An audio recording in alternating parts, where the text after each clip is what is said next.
Alright guys, most of you have probably heard about this massive truck convoy in Canada. They're hoping to reach the capital, Ottawa, tomorrow. And Elon Musk has weighed in on this whole convoy. So we're going to see in a minute what he said. And I'm going to tell you why his comments are extremely ironic. So a massive convoy of trucks currently crossing Canada, which is protesting against vaccine mandates for truckers at the Canada-US border, as well as drivers being forced to wear masks in trucks, may prove to be the longest truck convoy ever recorded. So this convoy is absolutely massive. Here's a photograph showing you just a small bit of it. It stretches as far as the eye can see and way beyond that. So according to the Guinness World Records, the longest truck convoy ever was 7.5 kilometers long in Egypt in 2020. But this one in Canada is way bigger than this. Could be 10 times larger. Some estimates have speculated 10,000 trucks could comprise the convoy. And Benjamin Dichter, spokesman for the Freedom Convoy, said it's 70 kilometers long, so that's about 45 miles, and they have raised $6 million to pay for gas and food and accommodation. So Elon Musk, what did he say? He said Canadian truckers rule. So he's in favor of these truckers. He's against the vaccine mandates and the mask rules. Elon Musk, polarizing character. So all the people against vaccine mandates, they're going to say Elon Musk is a hero, and those who are in favor of mandates and masking and all that, they're going to think he's the evil villain in all this. And he put up a few more tweets in the last day or two. CB radios are free from government media control. And then he says, seems odd that the UN still hasn't released 2020 world death rates. And if you scare people enough, they will demand removal of freedom. This is the path to tyranny. So I'm going to tell you why this is also ironic, this comment talking about freedom. And he puts up a meme. But the hearts of men are easily corrupted, and the ring of power has a will of its own. So here we go, the ring. COVID emergency powers, government.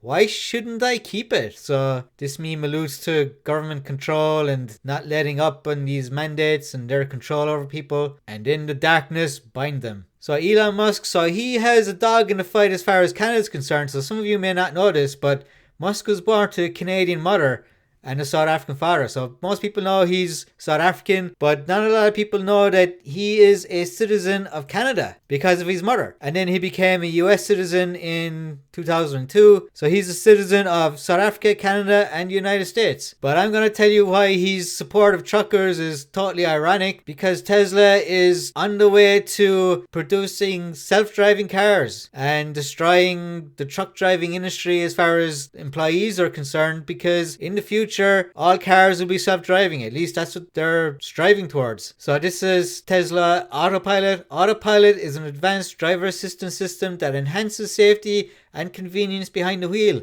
When used properly, Autopilot reduces your overall workload as a driver. So right now, you have these autopilot features that do things automatically without your input. Right now, you still need like a driver behind the wheel. So while these features are designed to become more capable over time, the currently enabled features do not make the vehicle autonomous. So that's the situation right now. Now some of these features are really quite incredible. I recommend checking out some videos on that on the internet of people using this Tesla Autopilot. It's really impressive, but it's still a long way off like fully automated self-driving where you actually don't need a human behind the wheel. But that's their ultimate goal. Their ultimate goal is to have full self-driving capability. And here is the Tesla Semi, the Tesla truck. And this truck comes with a lot of these autopilot features. So right now you still need a truck driver, but they're hoping in the future that these semi trucks, they're going to be fully automated. So you won't even need a driver. And so in the long term, Elon Musk is actually going to destroy truck drivers. He is going to make them unemployed. The whole notion of a truck driver is going to disappear. At least that's what they're hoping. Now, I think this technology is decades away. Some people said, including Musk, that it could be done by the end of this decade. I have my grave doubts about that.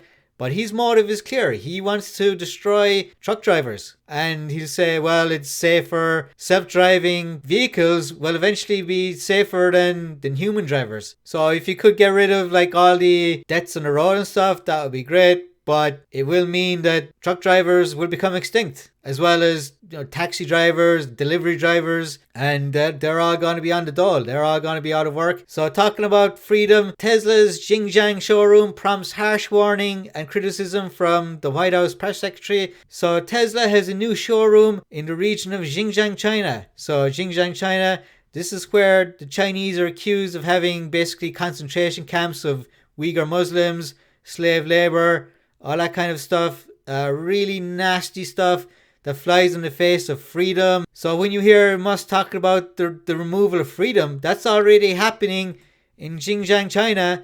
And Elon Musk and Tesla have opened up a showroom there. Musk, he's being hypocritical here. There's no other way to put it. And if we look at the comments of this article, so someone says the White House has finally heard of a little known company called Tesla. This alludes to the White House ignoring Tesla, basically, at least the Biden administration.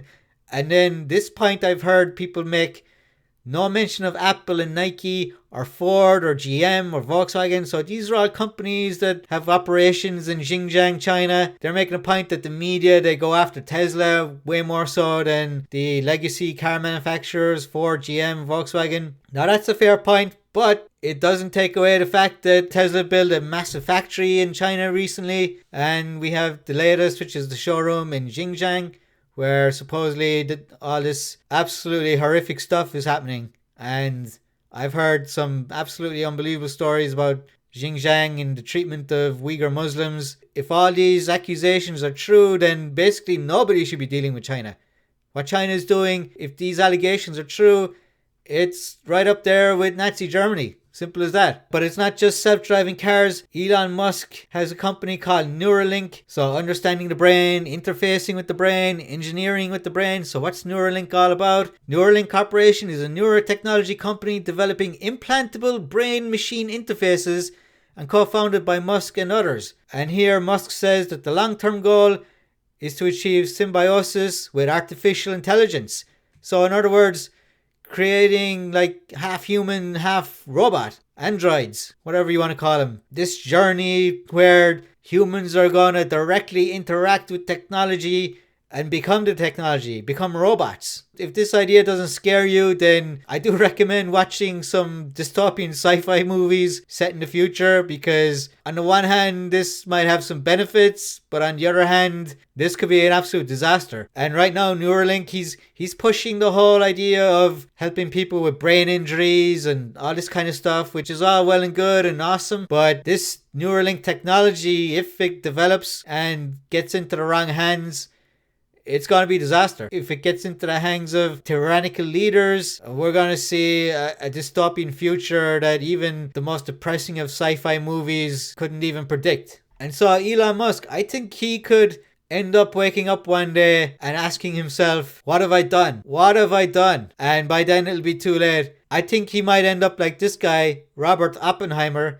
who is known as the father of the atomic bomb. So he led the Manhattan Project to develop nuclear weapons. And after this happened, he gave an interview where he quoted the Bhagavad Gita saying, "Now I am become death, the destroyer of worlds." So he knew that his actions led to the atomic bomb, all this huge destruction, killing of God knows how many people in Japan at the end of World War II. And we've seen the proliferation of nuclear weapons from the Soviet Union, and other countries now have them as well, including China. And so I think Elon Musk is gonna feel like this guy. He's gonna wake up someday just like Oppenheimer and ask, what the hell have I done here? So between putting millions and millions of people out of work to creating technology that is going to be used for huge destruction and harm. So Elon, he's got a cult of people who think he's almost a god, and then he's got his haters who can't stand the guy. I'm kind of on the fence about him. I can see why people love him, but I can also see why people just dislike the guy. And when it comes to like this Neuralink technology and whatever, comparing it to the Manhattan Project, we had the Germans coming up with their own nuclear weapons program. Now this wasn't very successful, and it seems they were far off from making a nuclear weapon, but you can make the argument that if Elon Musk is not going to go ahead with this Neuralink technology, then somebody else will. Somebody more nefarious, like the Chinese government or whoever.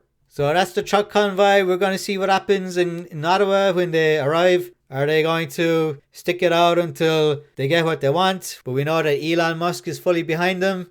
So that's it for now, guys. Be sure to subscribe, comment in the comment section, and I'll see you guys later.